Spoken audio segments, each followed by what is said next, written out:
Hello again, everyone. Thanks for joining us today for our chapter book story time. We're on to chapter 45 of Little Women by Louisa May Alcott, and we're here at the Caribou Public Library.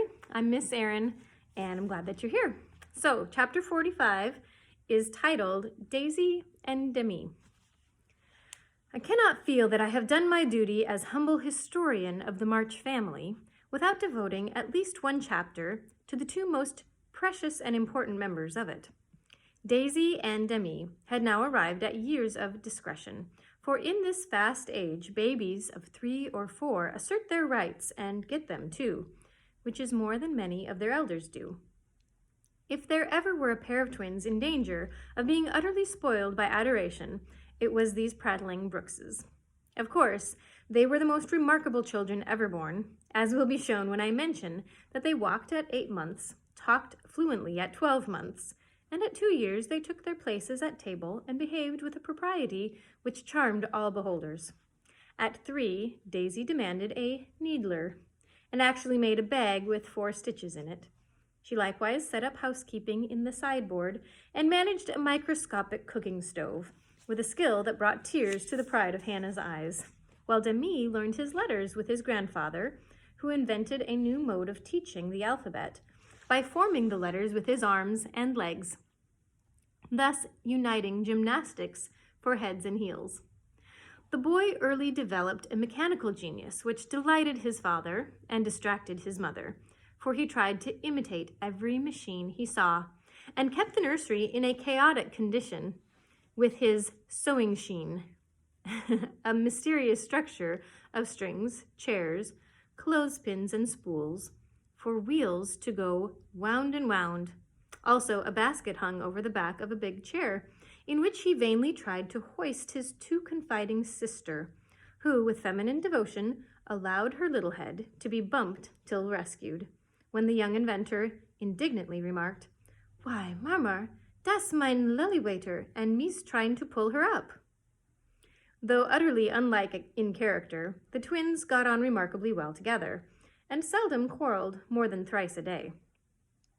Of course, Demi tyrannized over Daisy and gallantly defended her from every other aggressor, while Daisy made a galley slave of herself and adored her brother as the one perfect being in the world. A rosy, chubby, sunshiny little soul was Daisy, who found her way to everybody's heart and nestled there. One of the captivating children, who seem made to be kissed and cuddled, adorned and adored like little goddesses, and produced for general approval on all festive occasions. Her small virtues were so sweet that she would have been quite angelic if a few small naughtinesses had not kept her delightfully human.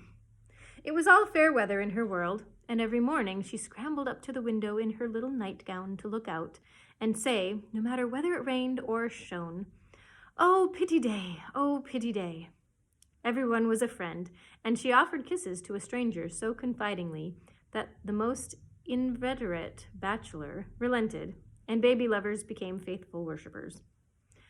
"Me loves everybody," she once said, opening her arms with her spoon in one hand and her mug in the other, as if eager to embrace and nourish the whole world. As she grew, her mother began to feel that the dovecote would be blessed by the presence of an inmate as serene and loving as that which had helped to make the old house home, and to pray that she might be spared a loss like that which had lately taught them how long they had entertained an angel unawares. Her grandfather often called her Beth, and her grandmother watched over her with untiring devotion, as if trying to atone for some past mistake, which no eye but her own could see.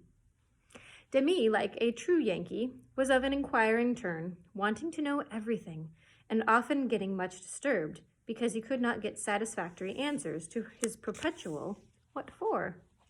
He also possessed a philosophic bent, to the great delight of his grandfather, who used to hold Socratic conversations with him, in which the precocious pupil occasionally posed his teacher to the undisguised satisfaction of the womenfolk. "What makes my legs go, Grandpa?" asked the young philosopher, surveying those active portions of his frame with a meditative air while resting after a go-to-bed frolic one night. It's your little mind, Demi, replied the sage, stroking the yellow head respectfully. What is a little mind?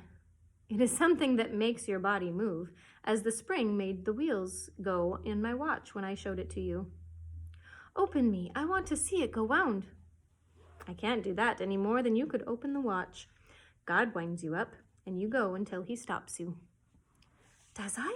And Demi's brown eyes grew big and bright as he took in the new thought. Is I wound it up like the watch? Yes, but I can't show you how, for it is done when we don't see.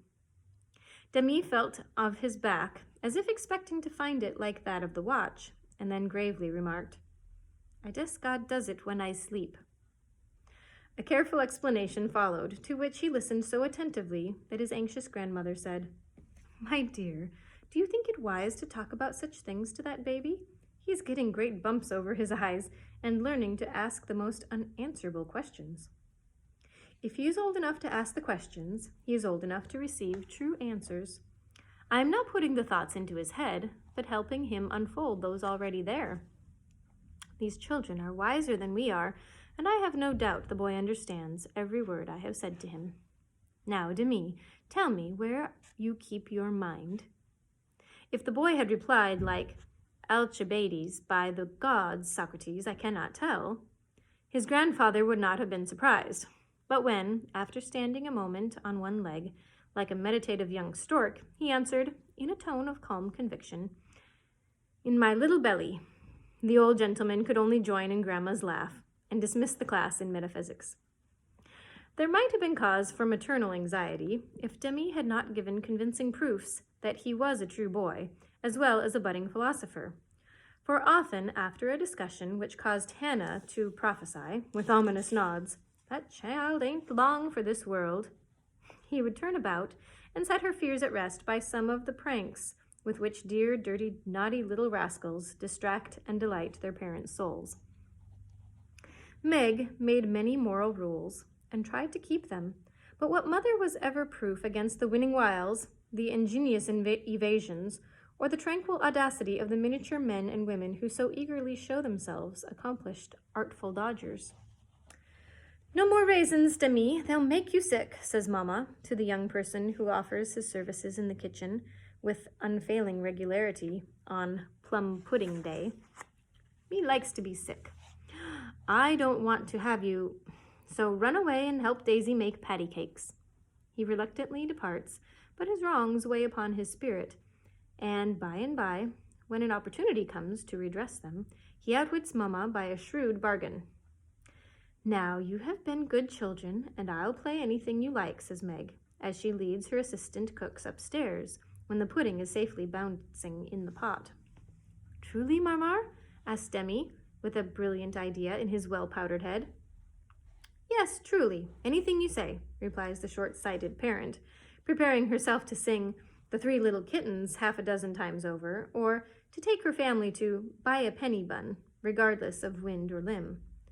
But Demi corners her by the cool reply, Then we'll go and eat up all the raisins. Aunt Dodo was chief playmate and confidant of both children, and the trio turned the little house topsy-turvy. Aunt Amy was as yet only a name to them. Aunt Beth soon faded into a pleasantly vague memory. But Aunt Dodo was a living reality, and they made the most of her, for which compliment she was deeply grateful. But when Mr. Bhaer came, Jo neglected her playfellows, and dismay and desolation fell upon their little souls. Daisy, who was fond of going about peddling kisses, lost her best customer and became bankrupt. Demi, with infantile penetration, soon discovered that Dodo liked to play with the bear man better than she did with him. But, though hurt, he concealed his anguish, for he hadn't the heart to insult a rival who kept a mine of chocolate drops in his waistcoat pocket, and a watch that could be taken out of its case and freely shaken by ardent admirers. Some persons might have considered these pleasing liberties as bribes, but Demi didn't see it in that light, and continued to patronize the bear man with pensive affability, while Daisy bestowed her small affections upon him at the third call, and considered his shoulder her throne, his arm her refuge, his gift treasures of surpassing worth. Gentlemen are sometimes seized with sudden fits of admiration for the young relatives of ladies whom they honor with their regard. But this counterfeit philoprogenitiveness sits uneasily upon them, and does not deceive anybody a particle. Mr. Bhaer's devotion was sincere, however, likewise effective. For honesty is the best policy in love as in law. He was one of the men who are at home with children, and looked particularly well when little faces made a pleasant contrast with his manly one. His business, whatever it was, detained him from day to day, but evenings seldom failed to bring him out to sea. Well, he always asked for Mr. March, so I suppose he was the attraction. The excellent papa labored under the delusion that he was, and reveled in the long discussions with the kindred spirit, until a chance remark of his more observing grandson suddenly enlightened him. Mr. Bhaer came in one evening to pause on the threshold of the study, astonished by the spectacle that met his eye. Prone upon the floor lay Mr. March, with his respectable legs in the air, and beside him, likewise prone, was Demi, trying to imitate the attitude with his own short, scarlet-stockinged legs, both grovellers so seriously absorbed that they were unconscious of spectators, until Mr. Bhaer laughed his sonorous laugh, and Joe cried out with a scandalized face, "Father, father, here's the professor." Down went the black legs, and up came the gray head, as the preceptor said with undisturbed dignity, "Good evening, Mr. Bhaer. Excuse me for a moment. We are just finishing our lesson. Now, Demi, make the letter and tell its name." I knows him, and after a few convulsive efforts, the red legs took the shape of a pair of compasses, and the intelligent pupil triumphantly shouted, "It's a we, Drampa, it's a we." "He is a born Weller," laughed Joe, as her parent gathered himself up, and her nephew tried to stand on his head, as the only mode of expressing his satisfaction that school was over. "What have you been at today, Buchin?" asked Mr. Bhaer, picking up the gymnast. "We went to see little Mary." "And what did you there?" "I kissed her," began Demi, with artless frankness. "Prut, thou beginnest early. What did the little Mary say to that?"